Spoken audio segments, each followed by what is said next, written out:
नमस्कार दोस्तों, आज की इस प्रस्तुति के माध्यम से हम भगवान श्री कृष्ण द्वारा बताए गए कलयुग के उन 5 सत्यों को जानेंगे जो उन्होंने पांडवों को बताए थे। दोस्तों, जुए में छल से सब कुछ हारने के बाद जब पांडव वन में जा रहे थे, तभी सहदेव ने भगवान श्री कृष्ण से पूछा कि हमने तो कोई ऐसा बड़ा पाप नहीं किया, फिर भी हमें इतना बड़ा दंड क्यों? तब श्री कृष्ण ने कहा, प्रिय सहदेव, द्वापर युग अपने अंतिम चरण पे है। ये सब जो हो रहा है वह आने वाली कलयुग का प्रभाव है। सहदेव ने श्री कृष्ण से पूछा, हे वासुदेव, कलयुग तो अभी आया भी नहीं और उसका इतना भयंकर परिणाम क्यों? जब कलयुग आरंभ हो जाएगा तो उसका क्या परिणाम होगा? भगवान श्री कृष्ण ने कहा, आप सभी भाई वन में जाइए और वहाँ जो कुछ भी दिखे आकर मुझे विस्तार से बताना। उसी आधार पर मैं आपको कलयुग की गति के बारे में बता पाऊंगा। भगवान श्री कृष्ण के ऐसा कहने पर पांचों भाई वन में अलग अलग दिशा में चले गए। कुछ समय बाद पांचों भाई वन में जाकर वापस लौटे तो आश्चर्य से भरे हुए थे। भगवान श्री कृष्ण ने मुस्कुराते हुए कहा, अब आप लोग बताइए कि आपने क्या क्या देखा। सबसे पहले युधिष्ठिर ने बताया कि हे योगेश्वर, मैंने 2 सूंड वाले एक हाथी को देखा, इसका क्या अर्थ है? तब भगवान श्री कृष्ण ने कहा, इसका अर्थ यह है कि कलयुग में ऐसे लोगों का राज्य होगा जो दोनों ओर से शोषण करेंगे, बोलेंगे कुछ और, करेंगे कुछ और। ऐसे ही लोगों का राज्य कलयुग में होगा। उसके बाद महाबली भीम ने कहा, हे वासुदेव, मैंने एक गाय को देखा जो अपने बच्चों को इतना चाट रही थी कि वह बच्चा लहूलुहान हो गया।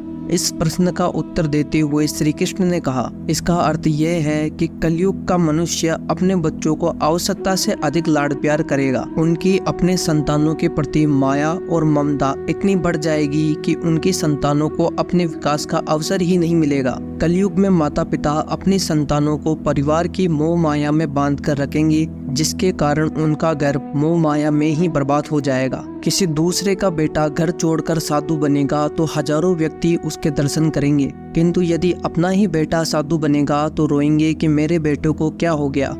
अर्जुन ने कहा कि हे योगेश्वर, मैंने जो देखा वह तो इससे भी कहीं अधिक आश्चर्यजनक था। मैंने देखा कि एक पक्षी के पंखों पर वेद की ऋचाई लिखी हुई थी और वह पक्षी एक मुर्दे का मांस खा रहा था। इसका क्या अर्थ है? इस पर भगवान श्री कृष्ण ने मुस्कुराते हुए कहा कि कलयुग में ऐसे लोग होंगे जो बड़े ज्ञानी और ध्यानी कहलाएंगे। वे ज्ञान की चर्चा तो करेंगे लेकिन उनके आचरण राक्षसी होंगे। बड़े पंडित एवं विद्वान कहलाएंगे, किंतु वे यही देखते रहेंगे कि कौन सा मनुष्य मर जाए और हमारे नाम संपत्ति कर जाए। चाहे कितने भी बड़े लोग होंगे, किंतु उनकी दृष्टि हमेशा दूसरों के धन और पद के ऊपर ही रहेगी। सत्पुरुष तो बहुत ही कम दिखाई देंगे। नकुल ने कहा, भैया, मैंने देखा कि एक बहुत बड़ी चट्टान पर्वत से गिरी। बड़े से बड़े वृक्ष भी उसे नहीं रोक पाए, किंतु एक अत्यंत छोटे से पौधे का स्पर्श होते ही वह चट्टान वहीं पर स्थिर हो गई। इसका अर्थ बताते हुए भगवान श्री कृष्ण ने कहा, कलयुग में मनुष्य का पतन हो जाएगा और उस पतन को धन और बड़े बड़े सत्ता रूपी वृक्ष रोकने में असक्षम होंगे, किंतु हरि नाम के एक छोटे से पौधे से मनुष्य जीवन का पतन होना रुक जाएगा। अतः कलयुग में हरि नाम ही मोक्ष एवं मुक्ति का एकमात्र मार्ग होगा। सबसे अंत में सहदेव ने कहा, हे मधुसूदन, मैंने देखा कि 7 कुएं थे और आसपास के कुओं में पानी है, किंतु बीच का कुआं खाली है। बीच का कुआं गहरा था, फिर भी पानी नहीं है। ऐसा कैसे हो सकता है और इसका क्या अर्थ है? इस पर भगवान श्री कृष्ण बोले, कलयुग में धनी लोग अपने बच्चों के विवाह में, छोटे बड़े महाउत्सवों में, सत्ता के लालच में बहुत ज्यादा पैसा खर्च कर देंगे, किंतु अगर किसी भूखे को देखेंगे तो उसकी सहायता करने में किसी व्यक्ति को कोई भी रुचि नहीं होगी। उनका अपना ही सगा भूखा मरेगा, फिर भी वह लोग उसे देखते रहेंगे। दूसरी ओर मौज मस्ती, मदिरापान, मांस खाना, सुंदरता, यौवन और व्यसन में पैसे उड़ा देंगे, किंतु किसी के 2 आंसू पोंछने में किसी को कोई रुचि नहीं होगी।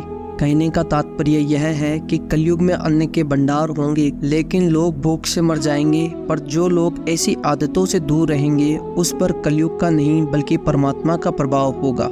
दोस्तों, यह है कलयुग के 5 सत्य जो भगवान श्री कृष्ण ने पांडवों को बताए थे और आज ये सब हम अपने आसपास भी देख रहे हैं। दोस्तों इन सभी बातों को अपने जीवन से जोड़कर देखें तो आप पाएंगे कि कलयुग के प्रभाव से ये सभी अवगुण हमारे अंदर है। लेकिन इस कहानी के माध्यम से कुछ सीख लेकर हमें अपने जीवन में आवश्यक बदलाव लाना चाहिए, ताकि हमारे जीवन में कलयुग का नहीं बल्कि परमात्मा का प्रभाव हो। जय श्री कृष्णा। यदि दोस्तों आपको हमारी वीडियो अच्छी लगी हो तो वीडियो को लाइक और चैनल को सब्सक्राइब जरूर करें। धन्यवाद।